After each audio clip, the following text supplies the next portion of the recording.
Introduction to the Old Testament, Exile and Return, Unit 17. This is Part 2, where we talk about some of the developments in theology. When we talk about prophecy, we usually use two different concepts. One is forthtelling, and the other is foretelling. So often when we use the term prophecy, an individual will move ahead to prediction. And there are some predictive elements in prophecy. For instance, the birth of Jesus in Bethlehem is a prediction. But most of the prophetic material is forthtelling. That is, giving the message that God wants to be delivered to His people. And usually it is a correcting message. They need to change from what they are doing and follow the law of Moses. We also have some other terms that we need to be aware of. One is eschatology. When we use that term, we mean end time. So it's that refers to what is going to happen at the end of the age. That is eschatology.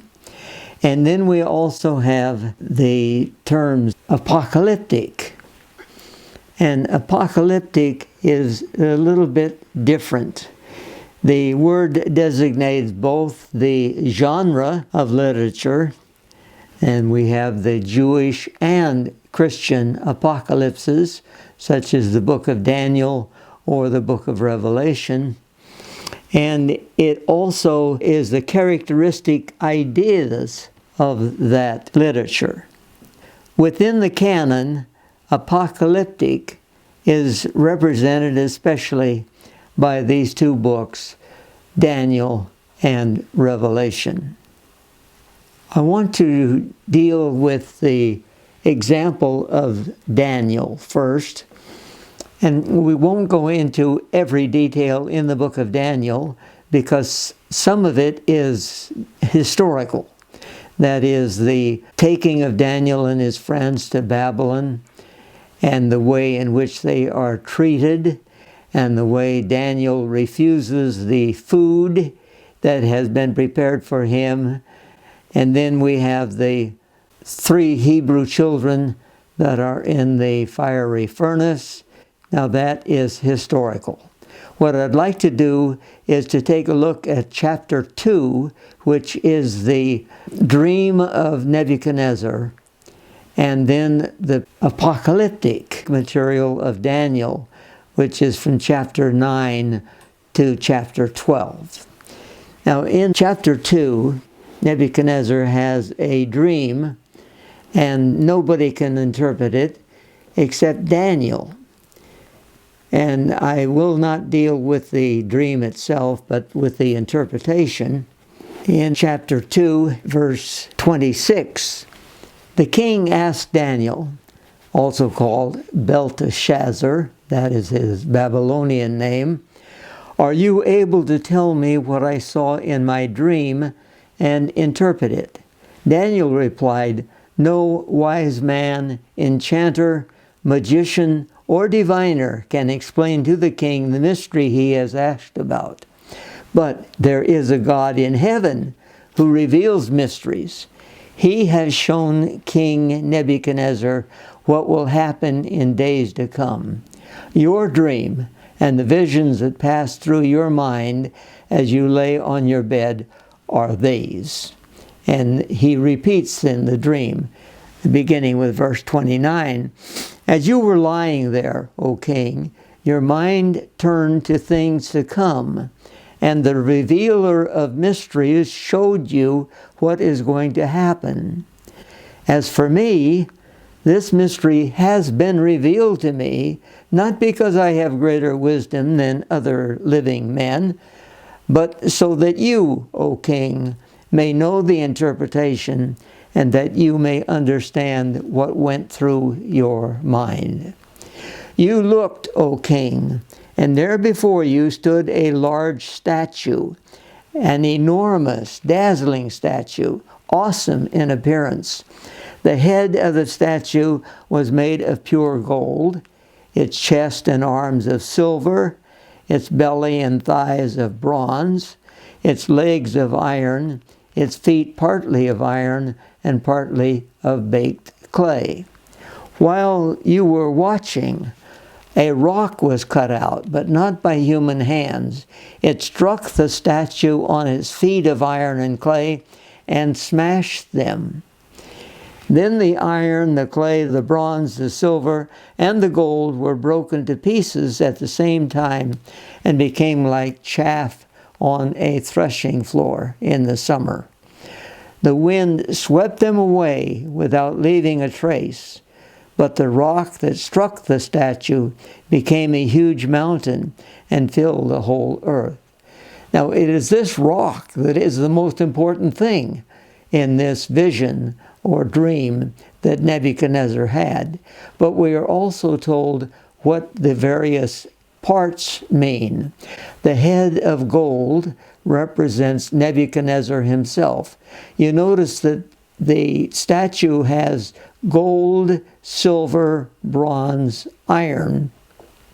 Each is successively stronger than the one before it, but of less value than the one before it. So the head of gold is supposed to be the best, and that represents Nebuchadnezzar. And then you have silver of the shoulders. This is the Medo-Persian Empire.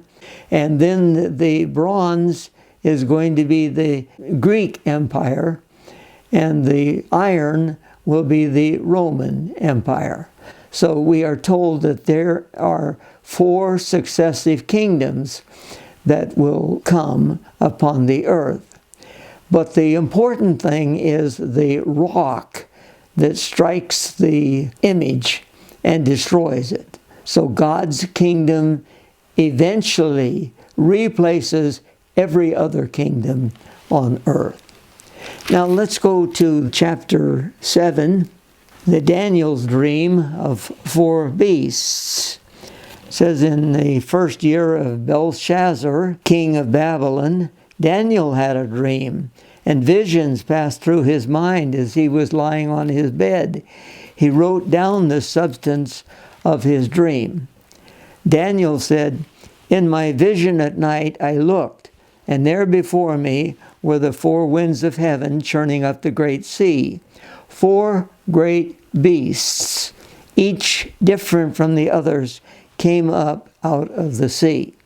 The first was like a lion, and it had the wings of an eagle. I watched until the wings were torn off, and it was lifted from the ground so that it stood on its 2 feet like a man, and the heart of a man was given to it. And there before me was a second beast, which looked like a bear.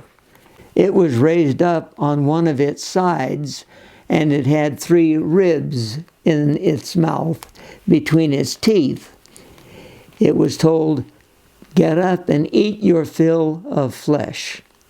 After that I looked, and there before me was another beast, one that looked like a leopard, and on its back it had 4 wings like those of a bird.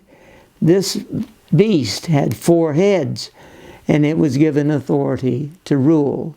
After that, in my vision at night, I looked, and there before me was a 4th beast, terrifying and frightening and very powerful. It had large iron teeth. It crushed and devoured its victims and trampled underfoot whatever was left. It was different from all the former beasts, and it had 10 horns. While I was thinking about the horns, there before me was another horn, a little one, which came up among them, and 3 of the first horns were uprooted before it. This horn had eyes like the eyes of a man, and a mouth that spoke boastfully.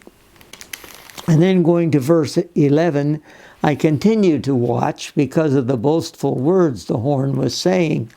I kept looking until the beast was slain and his body destroyed and thrown into the blazing fire. The other beasts had been stripped of their authority, but were allowed to live for a period of time.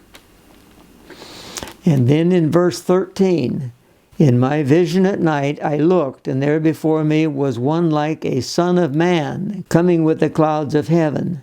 He approached the Ancient of Days and was led into his presence. He was given authority, glory, and sovereign power. All peoples, nations, and men of every language worshipped him. His dominion is an everlasting dominion that will not pass away, and his kingdom is one that will never be destroyed. And then we have the interpretation of this dream, which is very similar to the interpretation of Nebuchadnezzar's dream. The first one is the Babylonian kingdom. The second is the Medo-Persian Empire. The third is the Greek. And the fourth is Rome. Here we have the Ancient of Days comes, and he is given his kingdom, and it will never be destroyed. So the kingdom of God comes and replaces all of the kingdoms that had come before. Daniel then has another vision in chapter 8, and this is the vision of a ram and a goat. He was on the Ulai Canal. In verse 3, I looked up, and there before me was a ram with two horns standing beside the canal, and the horns were long. Now this represents the Medo-Persian Empire, which has two elements to it, and they're represented by the horns. No animal could stand against him.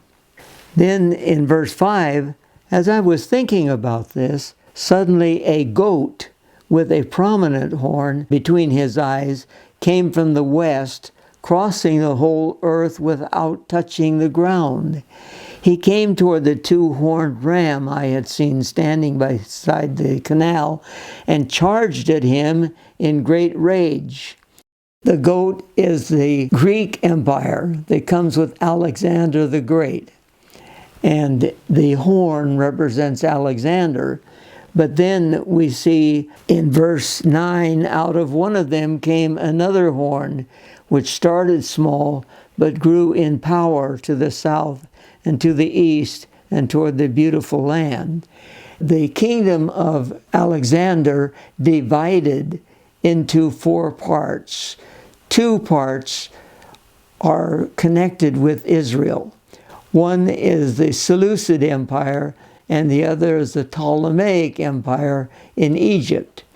Now, for many years, Egypt was in control of Israel until 198 BC.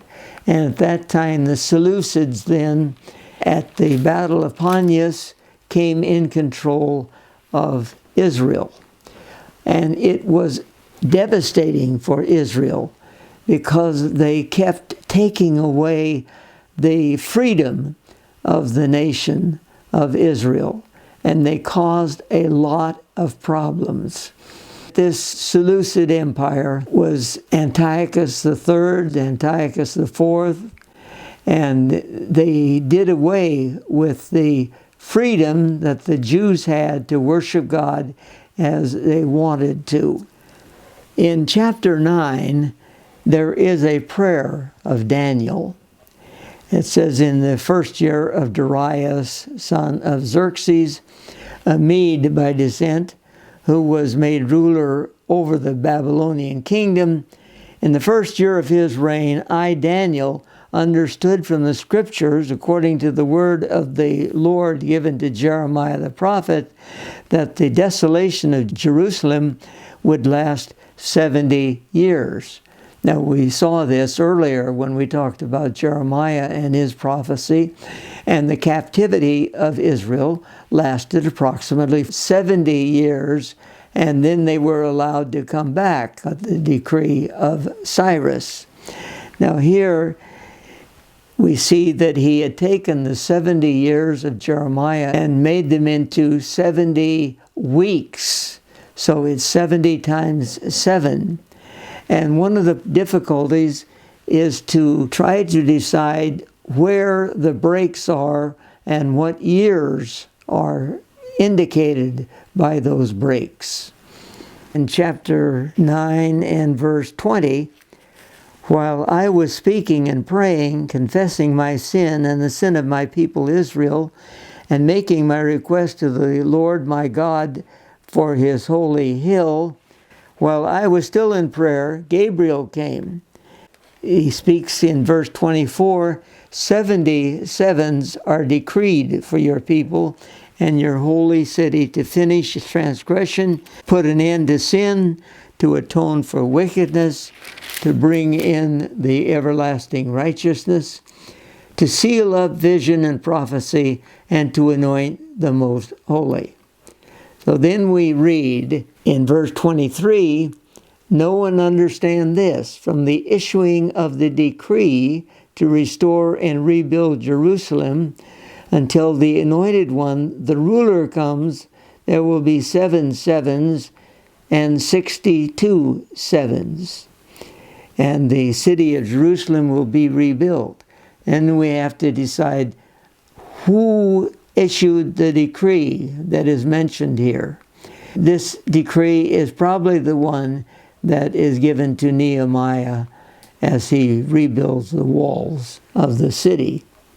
Then there's going to be another larger period of time, and it says the people of the ruler who will come will destroy the city and the sanctuary.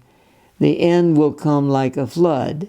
And so part of this 7 and then 62 sevens is interpreted here for us. People who were with Daniel did not see the vision. Only Daniel did. And Daniel is told that he is not to be afraid. In verse 12 of chapter 10, do not be afraid, Daniel, since the first day that you set your mind to gain understanding and to humble yourself before your God, your words were heard, and I have come in response to them. But the prince of the Persian kingdom resisted me 21 days. Now, this is one of the characteristics of apocalyptic literature. We have an increase in the number of angels that are present and their function. We have a dualistic kingdom, this age and the age to come. So these are parts of the apocalyptic literature. In chapter 11, beginning with verse 2, now then I tell you the truth, 3 more kings will appear in Persia, and then a 4th, who will be far richer than all the others, and then he is going to attack the kingdom of Greece. Verse 5, the king of the south, and that will be part of the Greek Empire, will become strong. And we have described here the battles that take place between the Seleucid and the Ptolemaic kingdoms.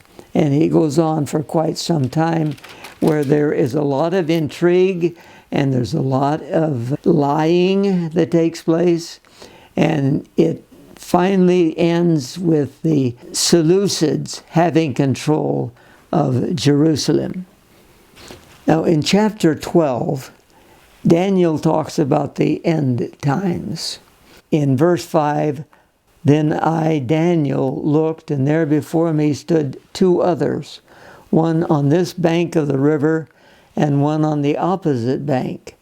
One of them said to the man clothed in linen who was above the waters of the river, how long will it be before these astounding things are fulfilled?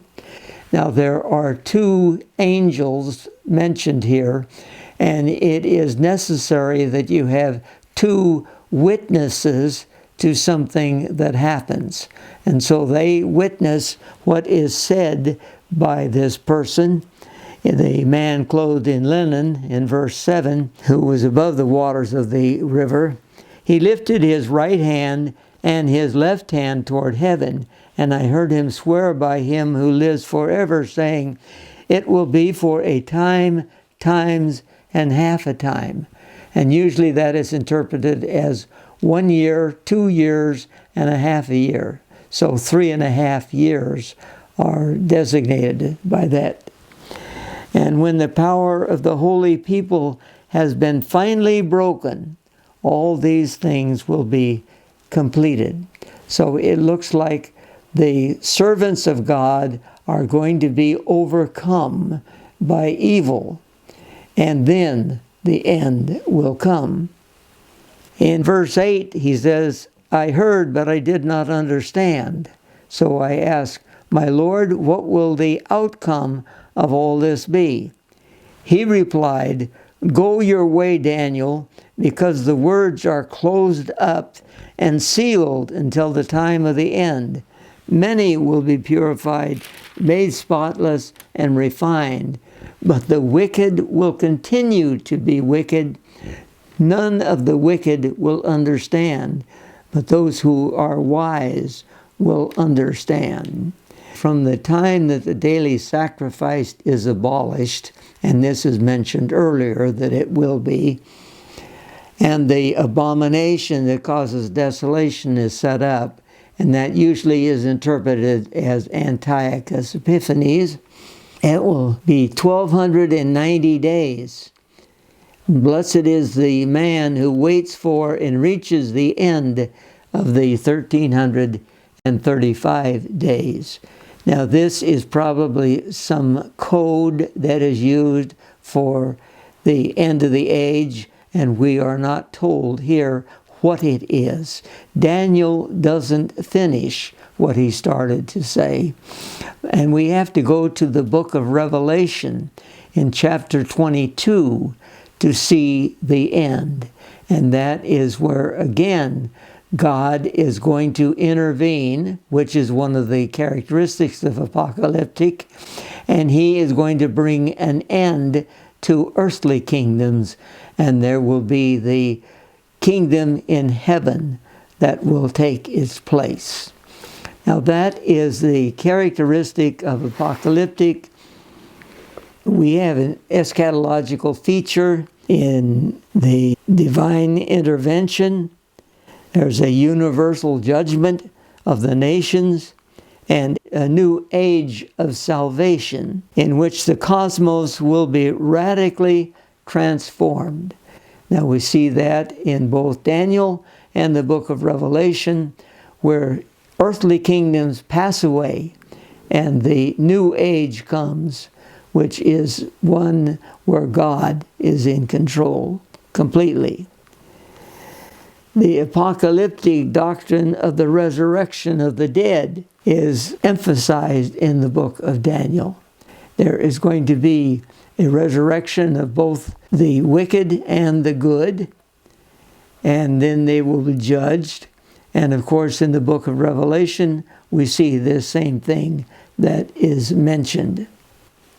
It was after the cessation of prophecy that apocalyptic flourished.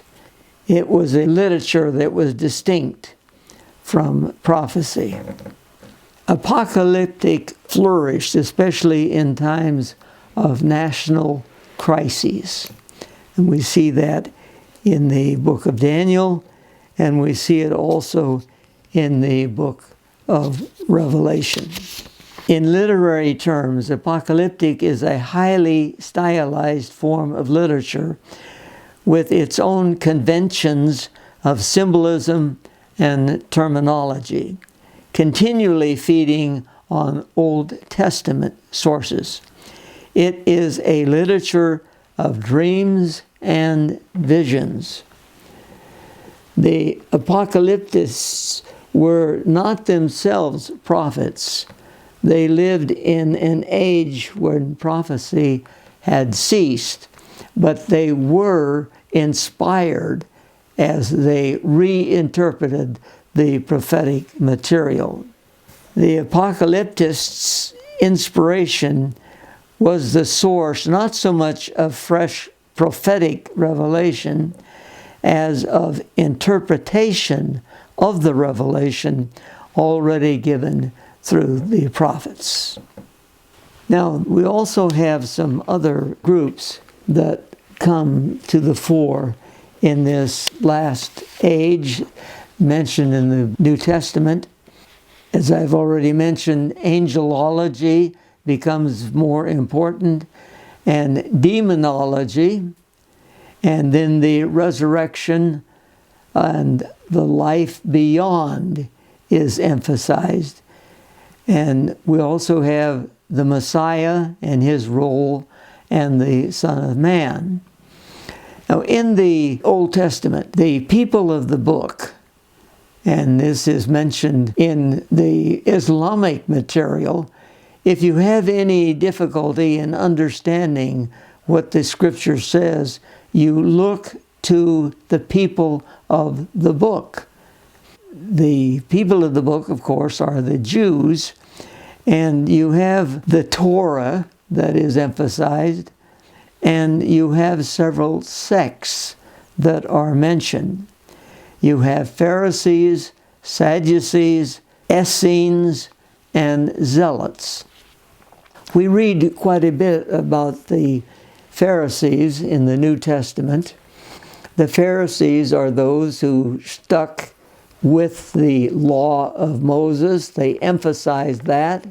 They also emphasized the law that has been developed by the rabbis, and they tried to apply this material to everyday life.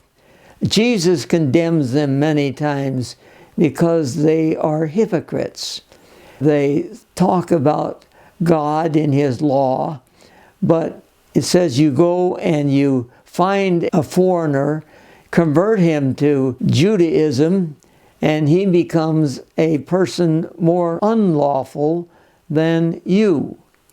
The Pharisees are constantly trying to say what a person should do and shouldn't do. They wanted to follow all of the laws of Moses. The Sadducees, on the other hand, are not mentioned as much. They are usually priests. The priests were both Pharisees and Sadducees. All Sadducees were priests. They believed in the law of Moses, but they did not believe in afterlife or the salvation of the soul. Everything ceased with death.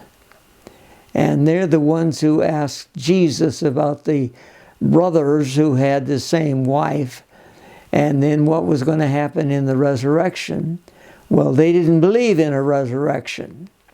There are some of our pastors today who do not believe in the resurrection, and maybe they should be called Sadducees rather than Christians. But the Sadducees were usually rich. They had a lot of possessions, but they did not believe in much of what the Pharisees believed. And then we have Essenes. Now, we don't know much about the Essenes unless we can finally connect the Essenes to the Qumran community. They were separatists. They did not follow all of the same rules that the Pharisees did. Some of them were celibate.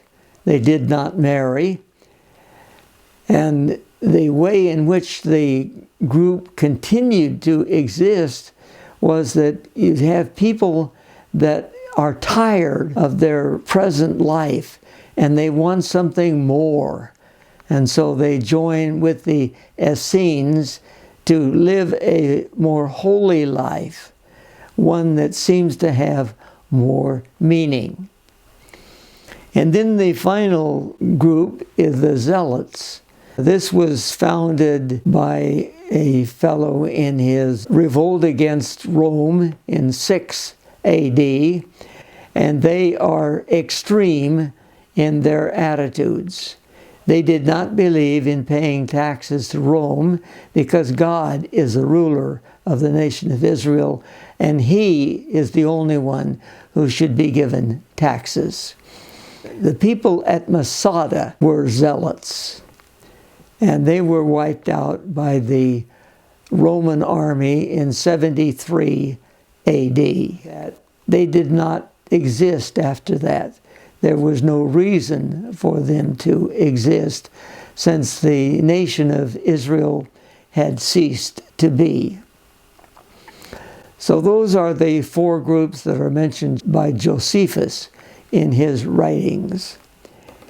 We have the development of the synagogue rather than the temple, because the temple no longer exists. People wanted to serve God, and so they used the synagogue not only as a meeting place for regular activities, but as a place of worship. So the synagogue had to be within a certain range, and so you had synagogues in most of the cities so that the people had an opportunity to worship.